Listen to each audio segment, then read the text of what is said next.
ವಿಜಾಪುರ ಉಸ್ತುವಾರಿ ಸಚಿವರ ಮನೆ ಮುಂದೆ ಪ್ರತಿಭಟನೆ ನಡೆಸುತ್ತಿದ್ದ ಎಐಕೆಕೆಎಂಎಸ್ ರಾಜ್ಯ ಕಾರ್ಯದರ್ಶಿ ಕಾಮ್ರೇಡ್ ಭಗವಾನ್ ರೆಡ್ಡಿ ಸೇರಿದಂತೆ ಹಲವು ನಾಯಕರುಗಳನ್ನು ಬಂಧಿಸಿ ಕೊಲೆ ಯತ್ನ ಮುಂತಾದ ಕರಾಳು ಸುಳ್ಳು ಮೊಕದ್ದಮೆಗಳನ್ನು ಹೂಡಿ ನ್ಯಾಯಾಂಗ ಬಂಧನದಲ್ಲಿಟ್ಟಿರುವುದನ್ನು ವಿರೋಧಿಸಿ ತಿಪಟೂರು ತಾಲೂಕಾ ತಹಸೀಲ್ದಾರ್ ಕಚೇರಿ ಮುಂದೆ ಎಐಕೆಕೆಎಂಎಸ್ ರೈತ ಸಂಘಟನೆ ಪದಾಧಿಕಾರಿಗಳು ಪ್ರತಿಭಟನೆ ನಡೆಸಿ ಗೃಹ ಸಚಿವರಿಗೆ ಮನವಿ ಪತ್ರ ಸಲ್ಲಿಸಿದರು.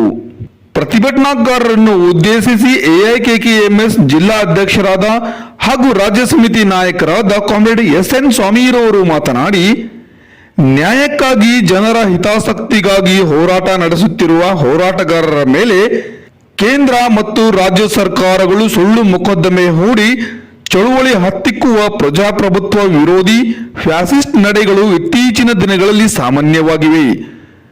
ಕಳೆದ 100ಕ್ಕೂ ಹೆಚ್ಚು ದಿನಗಳಿಂದ ವಿಜಾಪುರದಲ್ಲಿ ಸಾರ್ವಜನಿಕ ಆಸ್ಪತ್ರೆ ಖಾಸಗಿಯವರ ಮಡಿಲಿಗೆ ಒಪ್ಪಿಸಿ 100 ಎಕರೆ ಜಮೀನನ್ನು ಖಾಸಗಿಯವರಿಗೆ ಪರಬರೆ ಮಾಡಿ ವೈದ್ಯಕೀಯ ಕಾಲೇಜನ್ನು ತೆರೆದು ಯಥೇಚ್ಛ ಲಾಭ ಗಳಿಸಲು ಅನುವು ಮಾಡಿಕೊಡುವ ಸರ್ಕಾರದ ಕ್ರಮವನ್ನು ವಿರೋಧಿಸಿ ಸರ್ಕಾರಿ ಕಾಲೇಜನ್ನು ಸ್ಥಾಪಿಸಲು ಒತ್ತಾಯಿಸಿ ಹೋರಾಟ ನಡೆಯುತ್ತಿತ್ತು.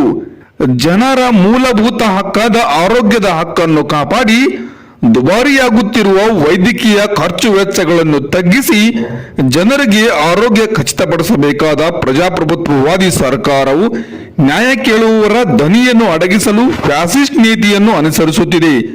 ಇದು ಸರ್ಕಾರಗಳ ಕಾರ್ಪೊರೇಟ್ ಖಾಸಗೀಕರಣ ಪರ ನೀತಿಯನ್ನು ಅನುಸರಿಸಲು ನಡೆಸುತ್ತಿರುವ ದಬ್ಬಾಳಿಕೆಯ ಕ್ರಮ.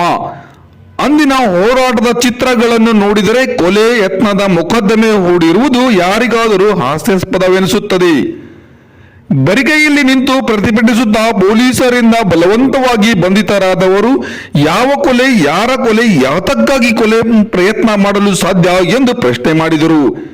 ಪಟ್ಟಭದ್ರ ಹಿತಾಸಕ್ತಿಗಳಿಗಾಗಿ ತೆಗೆದುಕೊಳ್ಳುತ್ತಿರುವ ಈ ಫ್ಯಾಸಿವಾದಿ ಕ್ರಮಗಳನ್ನು ರಾಜ್ಯ ಸರ್ಕಾರ ಕೂಡಲೇ ಕೈಬಿಟ್ಟು ನ್ಯಾಯಕ್ಕಾಗಿ ಹೋರಾಟ ಮಾಡುವವರನ್ನು ಬಿಡುಗಡೆ ಮಾಡಬೇಕು ಮತ್ತು ಅವರ ಮೇಲಿನ ಎಲ್ಲಾ ಮೊಕದ್ದಮೆಗಳನ್ನು ಹಿಂತೆಗೆದುಕೊಳ್ಳಬೇಕೆಂದು ಒತ್ತಾಯಿಸಲಾಯಿತು.